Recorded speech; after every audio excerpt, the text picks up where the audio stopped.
Hello everyone, today is 4th December, day Friday, and you're watching the News Narrator. Let's begin. Corona vaccine, दुनिया में हलचल के बीच भारत में आई अच्छी खबर। देश में नए साल में वैक्सीन 5 से 10 साल तक मिलेगी सुरक्षा। ब्रिटेन और रूस के बाद अब देश में वैक्सीन आने की संभावनाएं तेज हो गई हैं। एम्स निदेशक डॉक्टर रणदीप गुलेरिया ने कहा है कि हमें उम्मीद है कि इस महीने हमें इमरजेंसी अप्रूवल मिल जाएगा। जनवरी के पहले सप्ताह से टीकाकरण शुरू हो जाएगा। उन्होंने दावा किया है कि 70 से 80 हजार लोगों को कोरोना वैक्सीन दी गई, किसी में साइड इफेक्ट नहीं दिया। उधर अमेरिका में वैक्सीन वितरण कमेटी के सदस्य डॉक्टर अनिल शर्मा ने भरोसा जताया है कि वैक्सीन 5 से 10 साल तक के लिए कोरोना की सुरक्षा कवर देगी। दुनिया में 3 तरह से बनी है कोरोना वैक्सीन, mRNA सर्वश्रेष्ठ। अमेरिका में विकसित फाइजर की वैक्सीन को ब्रिटेन ने इमरजेंसी अप्रूवल दे दिया है, लेकिन अमेरिका में अभी मंजूरी नहीं मिली। वैक्सीन के दोनों डोज के बाद कितने समय तक इम्यूनिटी रहेगी? विशेषज्ञों के अनुसार कोरोना वैक्सीन से सामान्यतः 5 से 10 साल तक इम्यूनिटी रहेगी, इससे अधिक समय तक भी रह सकती है। वैक्सीन लगने के बाद भी मास्क पहनना जरूरी होगा।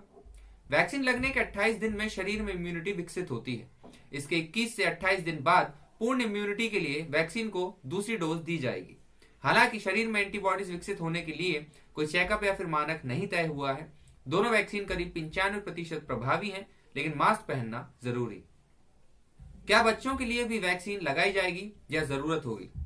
अभी कोरोना की वैक्सीन 18 साल तक के बच्चों को दी जा सकती है। एस्ट्राजेनेका, फाइजर व मॉडर्ना 13 साल तक के बच्चों को वैक्सीन की कितनी जरूरत है, इस पर शोध कर रही है। उम्मीद है कि आगे 13 साल तक के बच्चों को भी वैक्सीन दी जाएगी।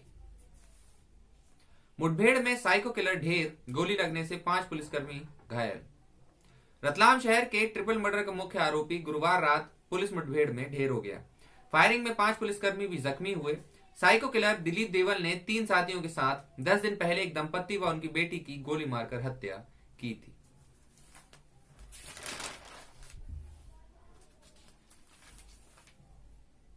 आंदोलन का असर, सरकार 8 संशोधनों को राजी, किसान कानून वापस लेने को अड़े।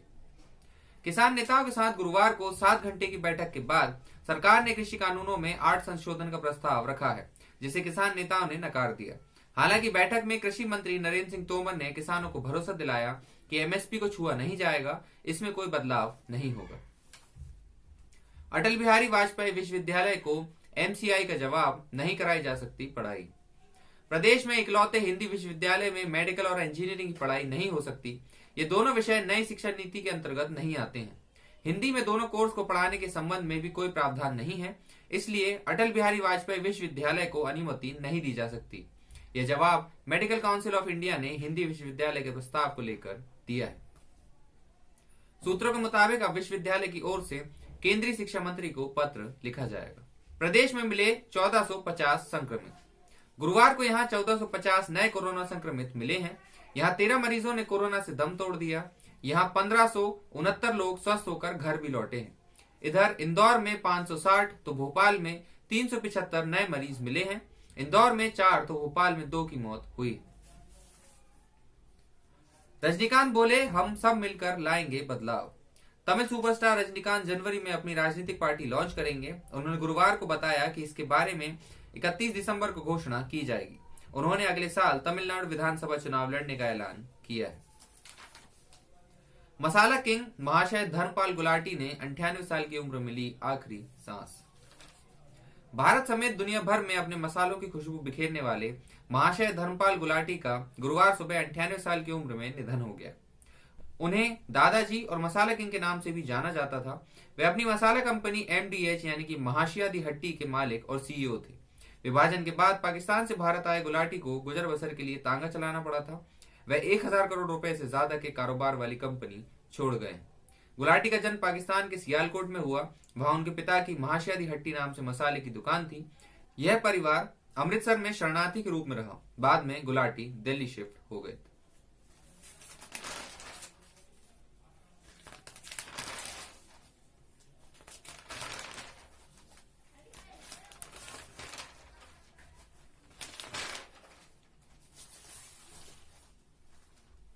चैंपियंस लीग, रोनाल्डो ने दागा करियर का 750वां गोल, जुवेंटस को दिलाई जीत।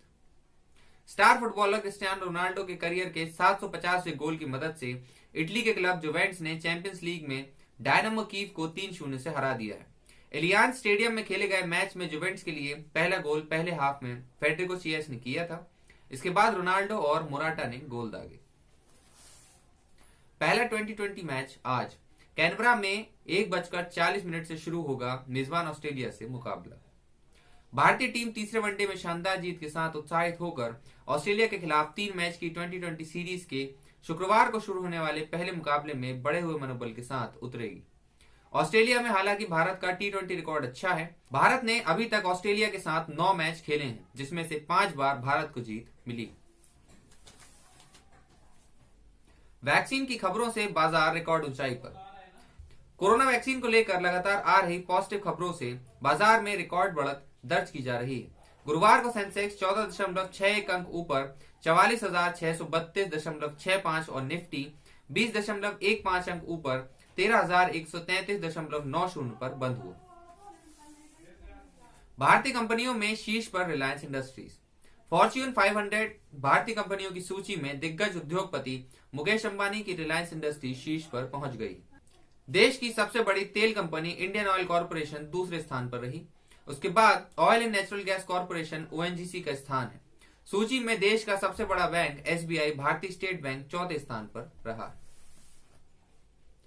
कोरोना काल में 2.24 लाख करोड़ से ज्यादा का विदेशी निवेश। एक तरफ जहां महामारी ने वैश्विक अर्थव्यवस्था की कमर तोड़ दी, वहीं गुजरात के साथ देश के अन्य राज्यों में विदेशी पूंजी निवेश भी जमकर हुआ है। कोरोना काल में देश में सबसे ज्यादा विदेशी पूंजी निवेश यानी कि FDI में गुजरात ने बाजी मारी है। आंकड़ों के मुताबिक वर्तमान वित्तीय वर्ष 2020-21 की पहली छमाही में अप्रैल से सितंबर या 2020 में देश में 2.24 लाख करोड़ से ज्यादा की पूंजी निवेश हुआ है, जो वित्तीय वर्ष 2019 व 20 की पहली छमाही में 1.82 लाख करोड़ रुपए था।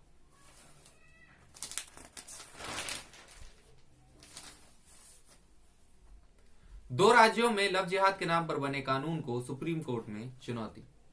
लव जिहाद के खिलाफ धर्म परिवर्तन पर उत्तराखंड और उत्तर प्रदेश राज्य में पारित कानूनों को चुनौती देते हुए सुप्रीम कोर्ट में एक जनहित याचिका दायर की गई। याचिका दिल्ली के वकील विशाल ठाकरे, अभय सिंह यादव और प्रणवेश ने दायर की है। इन्होंने हाल ही में घोषित उत्तर प्रदेश के गैर कानूनी धर्म परिवर्तन निर्देश अध्यादेश 2020 और उत्तराखंड धार्मिक स्वतंत्रता अधिनियम 2018 की संवैधानिकता को चुनौती दी है।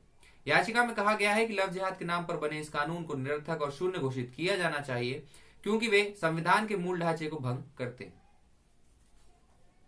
किसानों के समर्थन में अवार्ड वापसी का दौर शुरू, बादल ने लौटाया पद्म विभूषण सम्मान। केंद्र सरकार ने कृषि कानूनों का विरोध कर रहे किसानों के समर्थन में अवार्ड वापसी का दौर शुरू हो गया है। पंजाब के पूर्व मुख्यमंत्री और शिरोमणि अकाली दल के नेता प्रकाश सिंह बादल ने 2015 में मिला पद्म विभूषण अवार्ड लौटा दिया है। शिरोमणि अकाली दल यानी कि डेमोक्रेटिक के प्रमुख सुखदेव सिंह ढींढसा ने भी पद्म विभूषण अवार्ड लौटाने का ऐलान कर दिया है। रिपोर्ट्स के मुताबिक इंडियन हॉकी टीम के पूर्व कप्तान Padmashri Pargat Singh, Padmashri wrestler Kartar Singh, Arjuna awardee hockey player Rajvir Kaur व बास्केटबॉल प्लेयर अर्जुन सिंह चीमा ने अवार्ड वापसी की घोषणा की।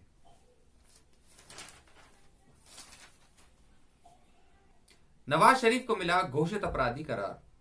पाकिस्तान की एक अदालत ने 3 बार प्रधानमंत्री रहे नवाज शरीफ को बुधवार को घोषित अपराधी करार दिया है। वे भ्रष्टाचार के 2 मामलों में बार बार तलब किए जाने के बावजूद कोर्ट में पेश नहीं हुए। खबरों में आज के लिए बस इतना ही। कल मिलते हैं नई खबरों के साथ। तब तक के लिए धन्यवाद। जय हिंद।